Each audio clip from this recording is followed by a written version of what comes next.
In the heart of Africa lies the Congo, quenched by its flowing river, furnished by meandering hills, and endowed with a myriad of natural resources, including ivory, precious minerals, and rubber. On the far end of Europe is Belgium, one of the smallest and youngest countries in the continent, disjointed by the breadth of its cultural divergence and lacking the political and economic knowledge possessed by other European countries. On the 9th of April, 1835, a man was born in Brussels, Belgium, almost 4,000 miles from the Congo. In spite of the distance between the two nations, his effects on the Congo are undeniable. His exploitation and destruction of the region and its people engendered problems that persist even to this day. His name was Leopold II, King of the Belgians and conqueror of the Congo.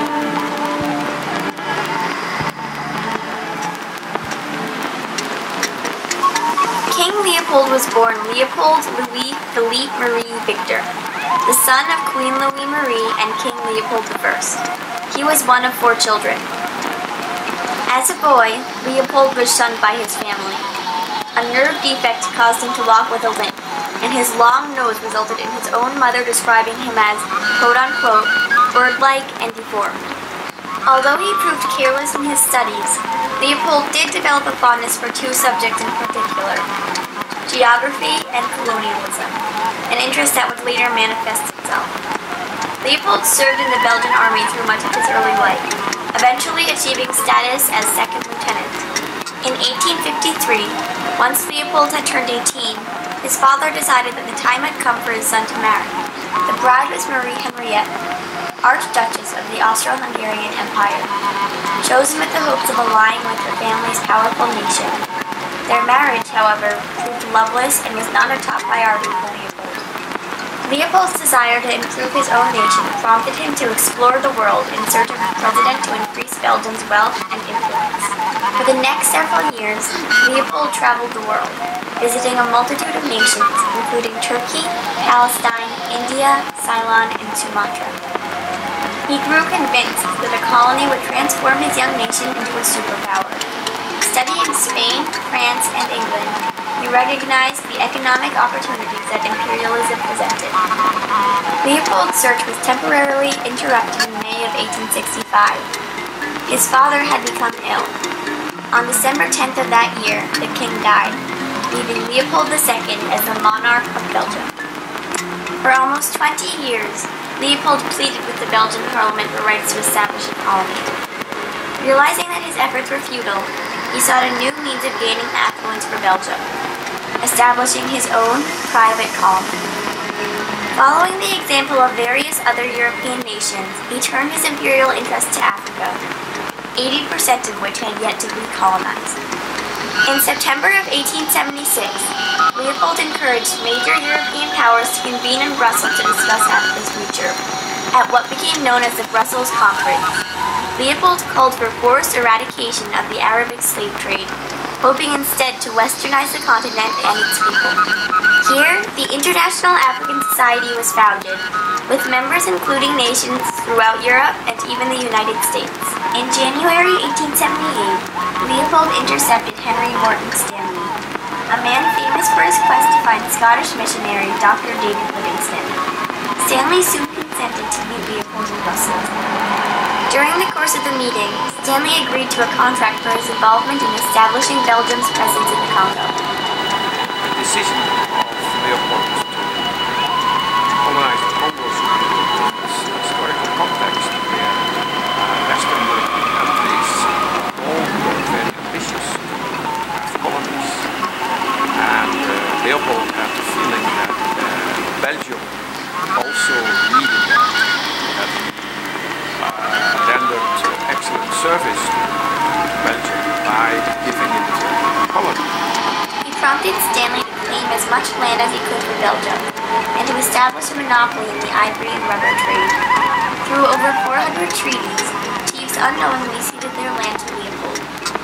Through these treaties and other manipulation, Leopold gained over 2.3 million square kilometers of land in his colony, the Congo Free State. In order to abolish the Arab slave trade, Leopold Leopold organized a group of European army officers, who in turn drafted Congolese soldiers to serve in the state's militia, known as the Force Publique. However, the Force Publique was mainly used against the Congolese people. The abuses against the native people soon became evident in all regions of Congo Free State. State agents would arrive in villages with armed soldiers, demanding monthly payments and resources. Villagers would be put to work as laborers in European homes, as porters, or to work the land.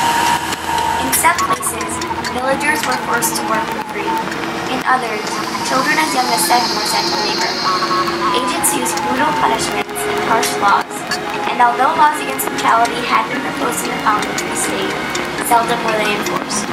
Any district that failed to meet the requirement of goods for the day might be punished with public execution or village burning.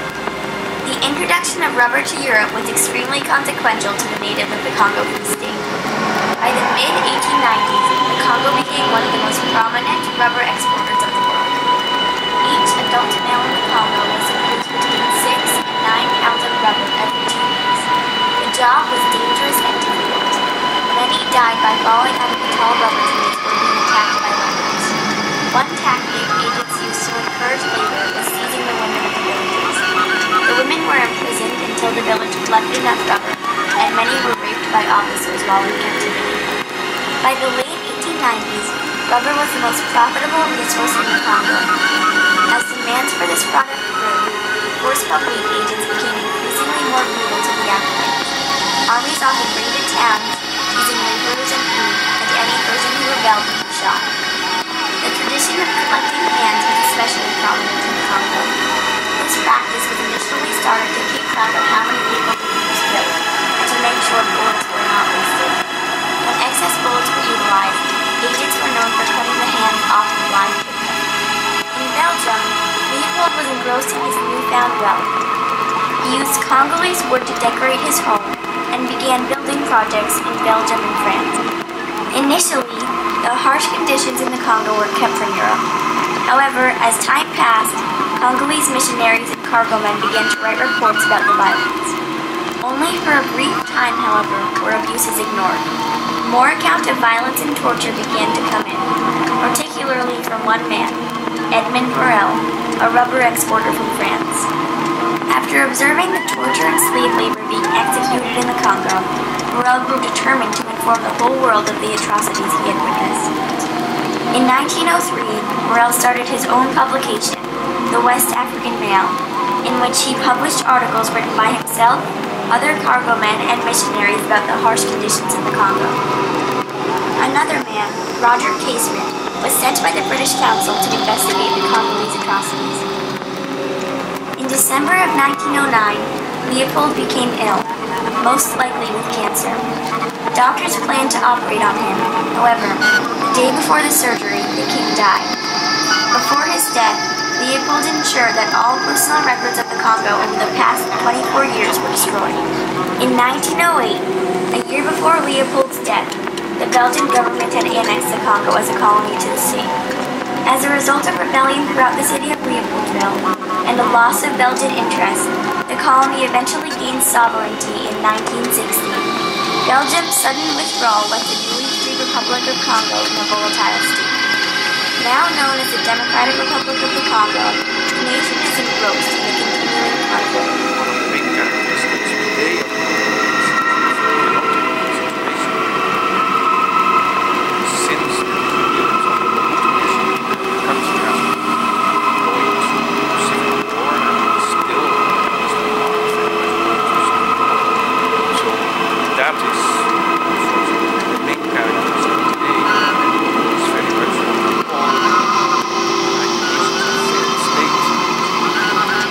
Leopold II's struggle for a colony came at the cost of nearly 10 million African lives. The irony of his regime, sacrificing one group of people for the prosperity of another, has left a permanent scar in Congolese history. Although seldom visited and often ignored by modern society, the story of King Leopold II's life, its exhalation, the 45,000 deaths that still occur each month, as his shadow continues to linger over the Congo today.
people.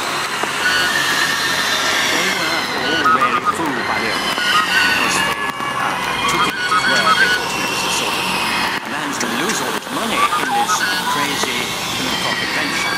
But they didn't realise what he was really after at all, which was to make himself hugely rich by exploiting brown cans and gold bags he was going to carry wealth from Africa and load it on ships for his own purposes.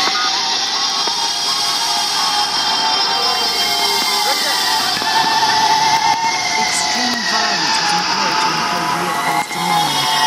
The right hands of those who failed to meet replicators were severed. Even young children were not spared. In 1896, a German newspaper reported that 1,308 tribes had been gathered in one day. Leopold created a 90,000-strong army to enforce his rule. One of his lieutenants wrote, "Only the whip can civilize the blood."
waar mensen urenlang naartoe gaan om extensions te krijgen, om hun haar te laten vlechten en dat soort dingen meer.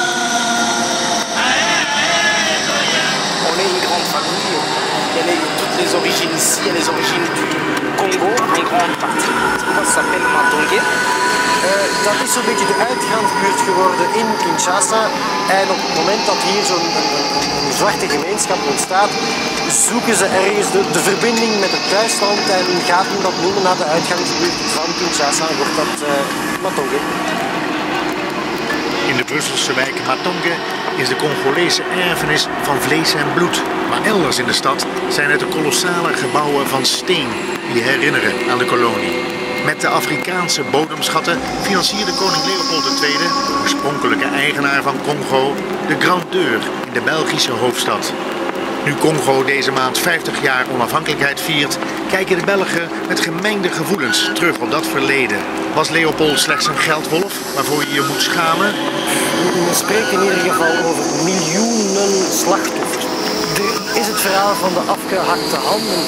Heeft Leopold daar inderdaad iets mee te maken? Je kan je de vraag stellen. Hij heeft zelf, wanneer hij daar op een bepaald moment over geïnterpelleerd wordt, gaat hij zich publiekelijk de vraag stellen, maar welk belang heb ik daarbij om die mensen een hand af te hakken? Want als ik die handen afhak, dan kunnen die mensen niet meer voor mij werken. Dus voor mij is dat contraproductief. Mocht dat zo zijn, dan wil ik dat er een eind aan komt.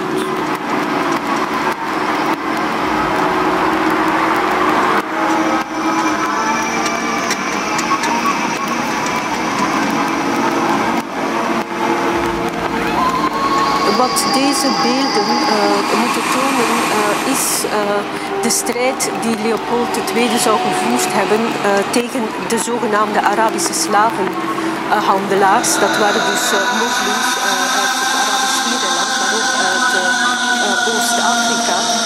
En dat was dan ook de manier waarop hij zeg maar de kolonisatie van Congo legitimeerde. Terwijl we weten dat Leopold II zelf en zijn handlangers daar even gewelddadig en zelfs gewelddadiger te werk zijn gegaan. We staan hier nu in het Warandenpark. Hier zijn dus de grote gebouwen van de holdings, de maatschappijen die op een gegeven moment mee gingen profiteren. Toen Congo overging uit handen van de koning naar de Belgische staat, droeg de koning ook meteen zijn volledige boekhouding over. Wishful thinking. Nee, de koning heeft beslist dat op het einde van zijn leven dat de boekhouding volledig moest vernietigd worden. Dus daar is nooit iets van teruggevonden. Waarom moest dat vernietigd worden? Ja, laat ons zeggen dat de koning een beetje discreet wil blijven over zijn fortuin.